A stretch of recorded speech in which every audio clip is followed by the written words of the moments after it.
A9 ನ್ಯೂಸ್ಗೆ ಸ್ವಾಗತ. ನಾನು ಅಮೀನ್ ಶೇಖ್. ಇಂದು ವಿಜಯಪುರ ಜಿಲ್ಲಾ ಎಐಸಿಸಿ ಜನಸಂಪರ್ಕ ಕಾರ್ಯಾಲಯಕ್ಕೆ ಕೋಲಾರದ ಸ್ವಾಮೀಜಿಗಳಾದ ಪರಮ ಪೂಜ್ಯ ಶ್ರೀ ಯೋಗಿ ಕಲ್ಲಿನಾಥ ದೇವರು ಜಗದ್ಗುರುಗಳು ಶ್ರೀ ದಿಗಂಬರೇಶ್ವರ ಸಂಸ್ಥಾನ ಮಠದ ಸ್ವಾಮೀಜಿಯವರು ಇಂದು ಜಿಲ್ಲಾ ಜನಸಂಪರ್ಕ ಕಾರ್ಯಾಲಯಕ್ಕೆ ಭೇಟಿ ನೀಡಿದರು. ಪದಾಧಿಕಾರಿಗಳಿಗೆ ಸಂದರ್ಭದಲ್ಲಿ ಮಾತನಾಡಿದರು. ಮಾನವ ಹಕ್ಕುಗೆ ಮುಂದಿನ ದಿನಮಾನಗಳಲ್ಲಿ ಪ್ರಾಮಾಣಿಕ ಹೋರಾಟ ನಿರಂತರವಾಗಿ ನಿರ್ಣಾಯಕ ಪಾತ್ರ ವಹಿಸಬೇಕು ಅಂತ ಸಲಹೆ ನೀಡಿದರು. ಇದೇ ಸಂದರ್ಭದಲ್ಲಿ ಜಿಲ್ಲಾ ಉಸ್ತುವಾರಿ ಅಧ್ಯಕ್ಷ ಶಬೀರ್ ಅಹಮದ್ ಡಾಲಾಯತ್, ಜಿಲ್ಲಾ ಪ್ರಧಾನ ಕಾರ್ಯದರ್ಶಿ ಸೈಫನ್ಮುಲ್ಕ್ ಡಾಂಗೆ ಹಾಗೂ ಜಿಲ್ಲಾ ಕಾರ್ಯದರ್ಶಿ ಮೊಹಮ್ಮದ್ ಗೌಸ್ ಅಗರ್ಕೇಡ್, ನಗರ ಸದಸ್ಯ ರಂಜಿತ್ ಜಾಧವ್, ದತ್ತ ಹೊನ್ನು ಕಳಸೆ, ಖಾಜಾ ಹುಂಡೇಕರ್ ಮುಂತಾದವರು ಉಪಸ್ಥಿತರಿದ್ದರು. ಅದೇ ಆಗಿರ್ತಕ್ಕಂಥ ಸೇವೆಯನ್ನು ಸಲ್ಲಿಸ್ತಾ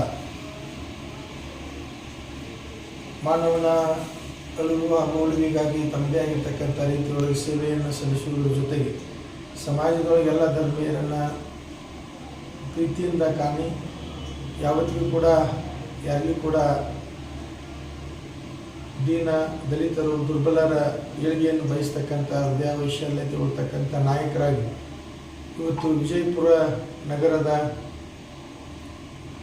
AICC ವುಮನ್ ರೈಟ್ಸ್ ಕಾರ್ಯಾಲಯದಲ್ಲಿ ಇವತ್ತು ಕೋಲಾರ ದಿಗಂಬರೇಶ್ವರ ಮಠದ ಪೂಜ್ಯರನ್ನು ಗೌರವಿಸುವುದರ ಜೊತೆಗೆ ನಾವು ಕೂಡ ಎಲ್ಲರನ್ನ ಪ್ರೀತಿಸ್ತೇವೆ ಅಂತಕ್ಕಂಥ ಹೃದಯ ವೈಶಾಲ್ಯತೆಯಿಂದ ಈ ಸನ್ಮಾನ ಕಾರ್ಯಕ್ರಮ ಹಮ್ಮಿಕೊಂಡಿರ್ತಕ್ಕಂತಹ ಶ್ರೀಯುತರಾಗಿರ್ತಕ್ಕಂಥ ಶಬೀರ್ ಅಹಮದ್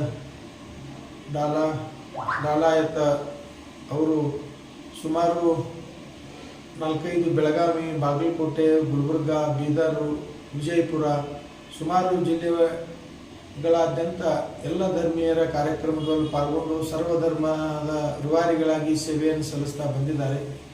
ಅವರ ಸೇವೆಗೆ ಇನ್ನೂ ಕೂಡ ನೀವೆಲ್ಲರೂ ಬಲವನ್ನು ತುಂಬಿ ಅವ್ರ ಮುಂದಿನ ದಿನಮಾನದೊಳಗೆ ಒಬ್ಬ ಒಳ್ಳೆಯ ಸಮಾಜ ಸೇವಕರನ್ನಾಗಿ ಮಾಡಲಿಕ್ಕೆ ಪ್ರಾಮಾಣಿಕ ಪ್ರಯತ್ನ ಪಡೋಣ. ಇದೇ ರೀತಿ ಅವರ ಸೇವೆ ಈ ಮಾನವ ಹಕ್ಕುಗಳ ಉಳಿವಿಗಾಗಿ ನಿರಂತರವಾಗಿ ನಡೀಲಿ ಅಂತೇಳಿ ಈ ಸಂದರ್ಭದೊಳಗೆ ಶುಭ ಹಾರೈಸ್ತೇವೆ.